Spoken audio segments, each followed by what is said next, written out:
Hi hello welcome back to our channel ABM family.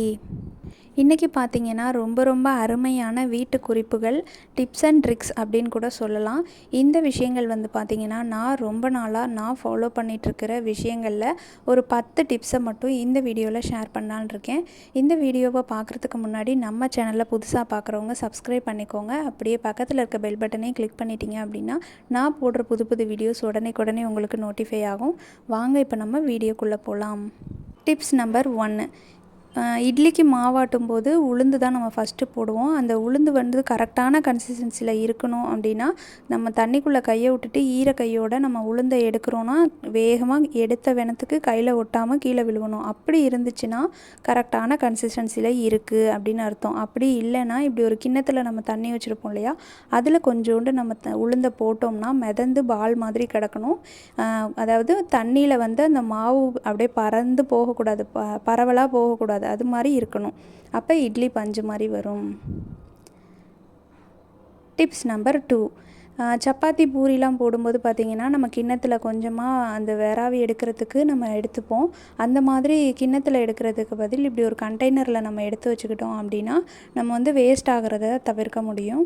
ஏன்னா நம்ம அதிகமாக இந்த மாதிரி மாவை யூஸ் பண்ண மாவை நம்ம மறுபடியும் ஸ்டோர் பண்ணியிருக்க அந்த பாக்ஸ்லேயே நம்ம கொட்டும்போது வண்டு பிடிக்கும். அதுக்காக இந்த மாதிரி ஒரு கண்டெய்னரில் நம்ம மாவை எடுத்து வச்சுக்கிட்டோம் அப்படின்னா இந்த டப்பாவை நம்ம சப்பாத்தி பூரிலாம் போட்டு முடிச்சதுக்கப்புறம் அப்படியே க்ளோஸ் பண்ணி நம்ம ஸ்டோர் பண்ணிடலாம். இப்படியே நெக்ஸ்ட் டைம் நம்ம சப்பாத்தி பூரி போடும்போது இந்த மாவை நம்ம பிசைகிற மாவோடு சேர்த்து பிசைஞ்சிட்டு மறுபடியும் ஃப்ரெஷ்ஷாக இதில் கொஞ்சம் அள்ளி வச்சு யூஸ் பண்ணோம் அப்படின்னா வேஸ்ட் ஆகிறத சுத்தமாகவே தவிர்க்கலாம். அதே டைம் இந்த மாவை நம்ம பல்காக ஸ்டோர் பண்ணியிருக்கிறதுல போய் கொட்டும்போது பார்த்திங்கன்னா வண்டு வைக்கிறதுக்கான சான்சஸ் அதிகமாக இருக்கும். ஸோ நம்ம கை வச்சு இந்த மாவை எண்ணெய் கண்டிப்பாக மாவில் எண்ணெய் ஊற்றிருப்போம் இல்லையா, அதனால் நம்ம தவிர்க்க முடியும். Tips number 3. சம்மர் சீசன் வந்துட்டதுனால கண்டிப்பாக வாட்டர்மெலன் சாப்பிட்றதுக்கு எல்லாருக்குமே தோணும். இந்த மாதிரி ஃபுல் பழமாக வாங்கணும் அப்படின்னு நினைக்கிறவங்க இந்த க்ரீன் கலர் பார்ட்டு கம்மியாகவும் ஒயிட் கலர் பார்ட்டு அதிகமாகவும் இருக்குன்னா நல்லா விளைஞ்ச பழம் அப்படின்னு அர்த்தம்.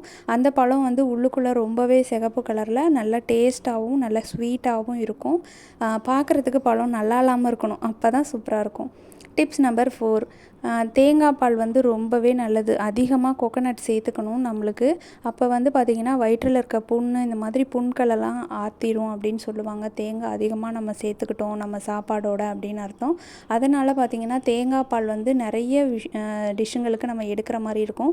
அந்த மாதிரி எடுக்கும்போது பார்த்திங்கன்னா தேங்காய் பால் எடுக்கணும்னா ஜூஸர் ஜார் இருந்ததுன்னா அதில் எடுத்தோம் அப்படின்னா நமக்கு வேலையும் மிச்சம்.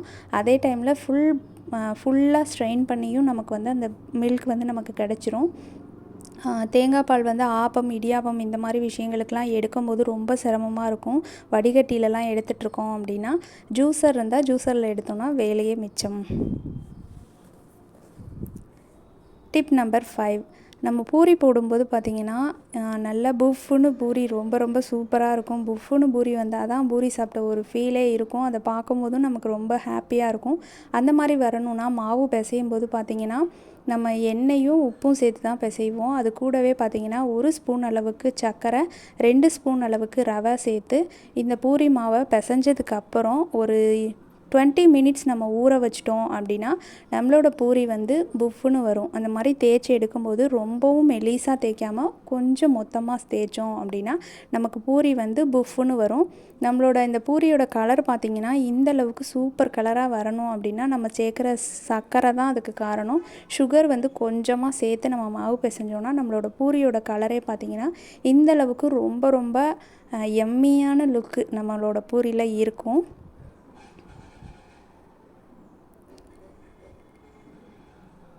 Tip number 6. டெய்லியுமே 2 எக்கு சாப்பிட்லாம் அப்படிங்கிறது இப்போ உள்ள காலகட்டம். ஏன்னா முட்டை ரொம்ப நல்லது உடம்புக்கு. இந்த மாதிரி முட்டையை நம்ம வேக வச்சு தான் சாப்பிட்ணும், அப்போ தான் நல்லது அப்படின்னு சொல்லி எல்லாருக்குமே தெரிஞ்ச ஒரு விஷயம்.